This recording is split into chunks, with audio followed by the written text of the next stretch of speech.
What's up, the squad? Back with another video. I seen the title was going down. Make sure y'all hit the like button and the subscribe button.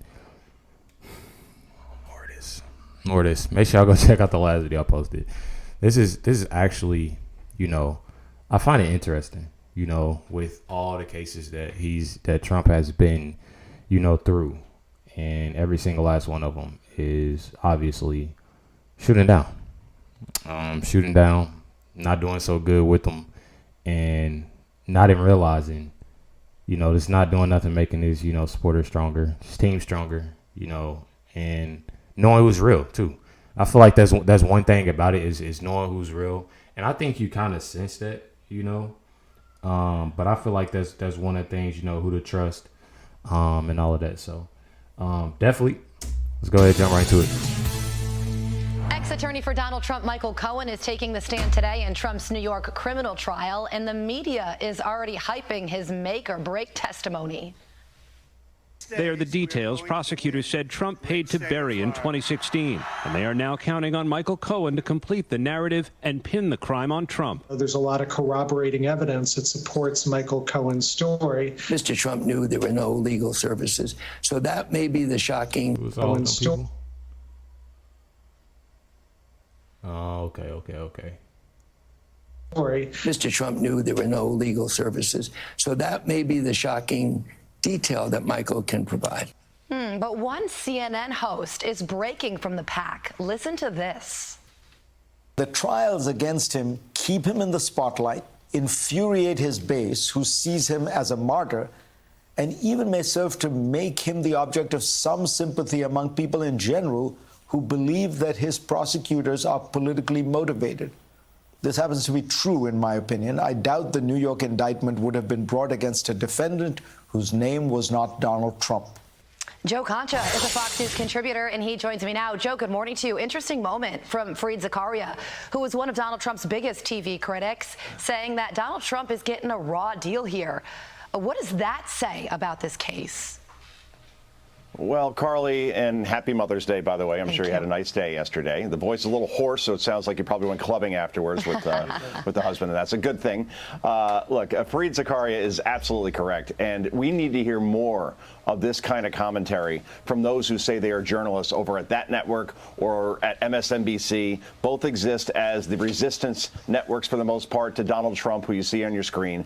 That there is no there when it comes to this made-for-cheesy TV show trial in Lower Manhattan. Zakaria knows what anyone sane and sober has observed over the last 4 weeks. No crime has been defined to this point. And Michael Cohen, who has been acting like one of the sorriest figures you could possibly imagine, and wearing Superman T-shirts on TikTok and selling merchandise around jailing his former boss. Apparently, this is the star witness for Alvin Bragg, and this will be a train wreck, considering that Cohen is as credible as Michael Avenatti, and this comes to the point where if they're depending on Cohen, who already has gone to jail, who has already admitted to lying countless times in terms of when he's on the witness stand, we're looking at either a hung jury or even an acquittal, even in Manhattan, which voted basically 9 out of 10 people voted for Joe Biden over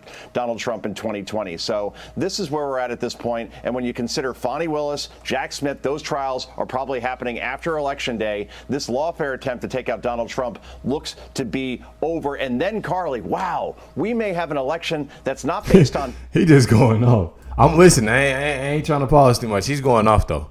Laying the facts down. To be over. And then, Carly, wow, we may have an election that's not based on trials and what we've been seeing over all these weeks, but on issues, the things people care about. And that's the last thing Democrats want at this point. Right. Exactly. So, Joe, there's also this moment from Bill Maher. He re-aired an interview that he did with Stormy Daniels in 2018 that completely undermines what she said last week in her testimony. She testified, of course, under oath. Listen to this. So it's Stormy or bust. And she's a bad witness because, let me show you a little video. This is when I had Stormy on in 2018, and first I asked her why she had sex with Trump. Okay, but you say it's not a Me Too case. It is not a Me Too case. I mean, I wasn't assaulted. I wasn't attacked or raped or... Hey, y'all, listen. This whole case is a joke. We see it all. Like, it's too much out here. It's too much to show for them to keep going with this. It's way too much to show. This just shows you how corrupt people are and how things are. This is coerced crazy or blackmailed. They tried to shove me in the Me Too box to further their own agenda. And first of all, I didn't want any part of that because it's not the truth, and I'm not a victim in that regard. That's not what she's saying now. That's crazy. That's not what she's saying now, Joe, because what she is saying, she testified that Donald Trump was bigger and blocked her way. She said, my hands were shaking so hard, I just wanted to leave, and she blacked out during the alleged encounter. So now questions over whether or not she committed perjury, but the larger point is that there are a lot of anti-Trump members of the media who are saying, man, I wish I could stand behind this case, but I can't. Right, Carly. I mean, remember, Stormy Daniels lost a defamation suit to Donald Trump, and her testimony last week was a train wreck and a dumpster fire, to Mars' point, for the prosecution. Because, look, when you say that you're basically the kid from The Sixth Sense and you could talk to dead people, as she did, that may come across as slightly bizarre to even a Manhattan jury. And good for Bill Maher, again, because he really has become the voice of reason for not only the Democratic Party, but for journalism, in playing his own clips and saying, see, this is what she told me then, this is what she's saying now, and I can guarantee you on those other networks, you're not going to see what we're talking about in terms of what Maher talked about on Friday night. So, again, if it comes down to Stormy Daniels and Michael Cohen, this prosecution is in serious, serious trouble. Yeah, well, it's poo. You know, I mean, that's just being 100 with y'all, being real, being truthful. It's over with. It ain't really nothing. It's y'all know what this is just to slow things down. Honestly, to me, that's how I look at it. Donald Trump is tied up in court, but President Biden is on the campaign trail. And there's this really interesting piece by Mark Penn, who's a pollster and former Clinton advisor.